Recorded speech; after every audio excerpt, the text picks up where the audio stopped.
which leads me to the fourth point, which is environment, which is we're taking this amazing group of young, fantastic kids who were just dealt a bad hand. It's no fault of their own. And we put them in corporate environments that care more about the numbers than they do about the kids. They care more about the short-term gains than the long-term life of this young human being. We care more about the year than the lifetime, right? And so we are putting them in corporate environments that aren't helping them build their confidence, that aren't helping them learn the skills of cooperation, that aren't helping them overcome the challenges of a digital world and finding more balance, that isn't helping them overcome the need to have instant gratification and teach them the joys and impact and the fulfillment you get from working hard on something for a long time that cannot be done in a month or even in a year. And so we're thrusting to them in corporate environments, and the worst part about it is they think it's them. They blame themselves. They think it's them who can't deal. And so it makes it all worse. It's not. I'm here to tell them it's not them. It's the corporations, it's the corporate environments, it's the total lack of good leadership in our world today that is making them feel the way they do. They were dealt a bad hand, and I hate to say it, but it's the company's responsibility. Sucks to be you, like we have no choice, right?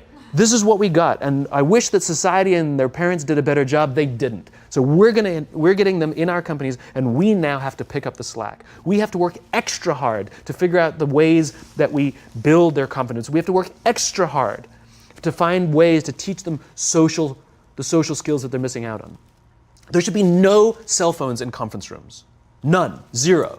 And I don't mean the kind of like sitting outside waiting to text. I mean like when you're sitting and waiting for a meeting to start, this is what we all do. We all sit here and wait for the meeting to start. Meeting starting? Okay. And we start the meeting. No, that's not how relationships are formed. Remember we talked about it's the little things? Relationships are formed this way. We're waiting for a meeting to start and we go, how's your dad? I heard he was in the hospital. Oh, he's really good. Thanks for asking. He's actually at home now. Oh, I'm really glad. It was really amazing. I know, it was really scary for a while. That's how you form relationships.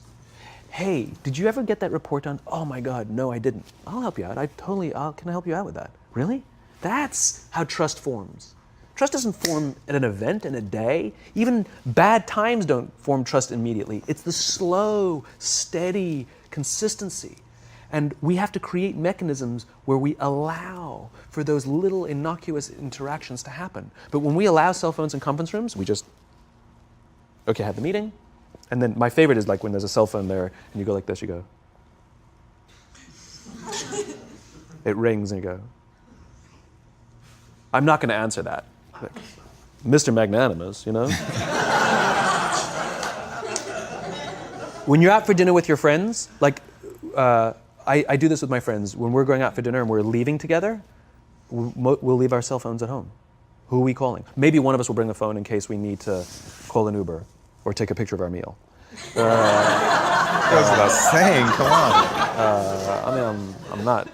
I'm an idealist, but I'm not insane. You know? At a heathen. I mean, it looked really good. We'll take one phone. And so it's like an alcoholic. The reason you take the alcohol out of the house is because we cannot trust our willpower. We're just not strong enough. But when you remove the temptation, it actually makes it a lot easier.